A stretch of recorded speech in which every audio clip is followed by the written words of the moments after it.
கிறிஸ்துவுக்குள் மிக அன்பானவர்களே, தினம் ஒரு தூதன் மொழியாக உங்களை சந்திப்பதில் பெருமகிழ்ச்சி அடைகிறேன். இந்த நாளிலே எபிரேயர் கழுத நிருபம் 4வது அதிகாரம் 12வது வசனம்.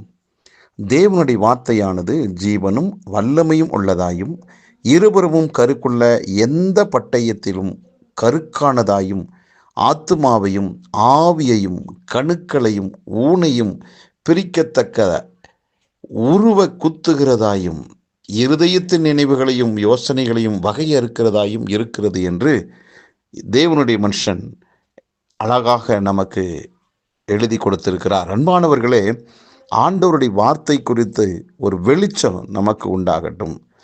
ஆண்டவருடைய வார்த்தையை மையமாக வைத்துதான் நம்முடைய வாழ்க்கையே அஸ்திவாரம் போடப்பட்டிருக்கணும். அப்படி போடப்பட்ட அந்த அஸ்திவாரத்தில் உருவாகிற கட்டடம் நிலைச்சு நிற்கும், வாழ்க்கை நிலைத்திருக்கும். ஆகவே வாழ்க்கை என்பது ஒரு போராட்டம் நிறைந்ததான ஒன்றுதான். எத்தனை புயல் அடித்தாலும், பெருமழை வந்தாலும், பூகம்பங்கள் வந்தாலும் நிலைச்சு நிற்கிற மாதிரியான ஒரு கட்டடம் தான் வார்த்தையின் அடிப்படையாக வைத்து வாழ்கிற ஒரு வாழ்க்கை. ஆகவே ஆண்டவருடைய வார்த்தை எப்படிப்பட்டது என்று சொல்லுகிறார். அது ஜீவன் உள்ளது, உயிருள்ளது, வாழ்வை கொடுக்கக்கூடியது தான் கர்த்தருடைய வார்த்தை. அதே போல வாழும் போது நமக்கு வரக்கூடியதான எல்லா விதமான பிரச்சனைகளையும் எதிர்த்து நின்று அந்த பிரச்சனைகள் மீது வெற்றி அடைவதற்கு ஒரு வல்லமை தேவை அல்லவா? அந்த வல்லமை ஆண்டவருடைய வார்த்தைக்குள்ள அடங்கியிருக்கிறது. அன்பானவர்களே, வாழும் வரை நம்மால் வெற்றிகரமாக வாழ முடியும். எப்படி? ஆண்டவருடைய வார்த்தையை நாம் பயன்படுத்தி ஜெயிக்க முடியும். ஆகவே இந்த நாளிலே நாம் எல்லாரும் ஒரு விதமான வாழ்க்கையை நாம் வாழ்ந்து வருகிறோம். தனிப்பட்ட விதத்தில் ஒரு வாழ்க்கை உண்டு, குடும்பத்தில் ஒரு வாழ்வு உண்டு, வேலை ஸ்தலங்களில் ஒரு வாழ்க்கை உண்டு, தொழிலில், வியாபாரத்தில், படிப்பில், ஊழியத்தில், எல்லா விதத்திலும் நமக்கு ஒரு வாழ்க்கை உண்டு. ஒரே மாதிரியாக இருப்பதில்லை.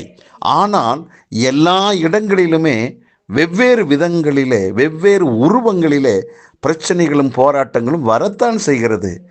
அந்த போராட்டத்தை நானும் நீங்கள் வெற்றி அடையணும், சந்தித்து அந்த பிரச்சனையின் மீது நாம் ஒரு பெரிய ஒரு விடுதலையை, வெற்றியை நாம் காணணும். அதற்காக நாம் அழைக்கப்பட்டிருக்கிறோம் என்பதை மறந்து விடாதீர்கள். அந்த போராட்டத்தில் நானும் நீங்கள் வெற்றி அடைவதற்கு தான் வார்த்தையில் இருக்கிற வல்லமையை கர்த்தர் வெளிப்படுத்த சொல்லுகிறார் இந்த நாளிலே. அன்பானவர்களே, எந்த சூழ்நிலையிலையும் எந்த காலத்திலுமே மாறாத ஒன்றுதான் கர்த்தருடைய வார்த்தை. அந்த வார்த்தை மிக மிக கூர்மையானதாக இருக்கிறது. சத்துருவின் எப்பேற்பட்ட கோட்டையையும் அரணையும் முறியடிக்கத்தக்கதான வல்லமை அந்த வார்த்தைக்குள்ள அடங்கி இருக்கிறது. ஆகவே நாம் வெற்றி அடைவோம். வெற்றி அடைவதற்காகவே நம்மளை கர்த்தர் வைத்திருக்கிறார். ஆம், இந்த வாழ்க்கை நமக்கு தோற்று போவதற்காக அல்ல, மடிந்து போகிறதுக்காக இந்த வாழ்க்கையை நமக்கு கொடுக்கல. தன்னைத்தானே அழித்து கொள்வதற்காக யாருக்கும் இந்த வாழ்க்கை ஆண்டவர் கொடுக்கல. வாழ்க்கை போராட்டத்தில் ஜெயிப்பதற்குண்டான ஆயுதம், மிக மிக கூர்மையான ஆயுதம் ஆண்டவருடைய வார்த்தையாக இருக்கிறது. ஆகவே நமக்கு எதிராக கண்ணுக்கு புலப்படாத எத்தனையோ ஆவிகளின் போராட்டம் இருக்கலாம்.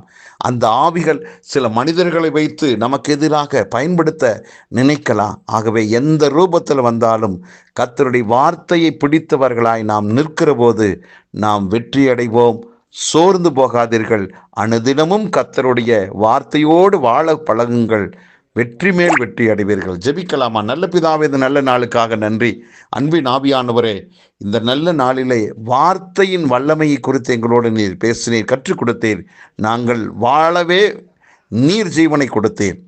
அந்த ஜீவன் இன்னும் ஆண்டவர் பரிபூர்ணமடைய, வளர, பழுகி, பெருக, விருத்தி அடைய ஆண்டவரே நாங்கள் வார்த்தையை பயன்படுத்தி எதிர்வருகிற போராட்டங்களை, பிரச்சனைகளை வெற்றி காண எங்களுக்கு உதவி செய்கிறேன்.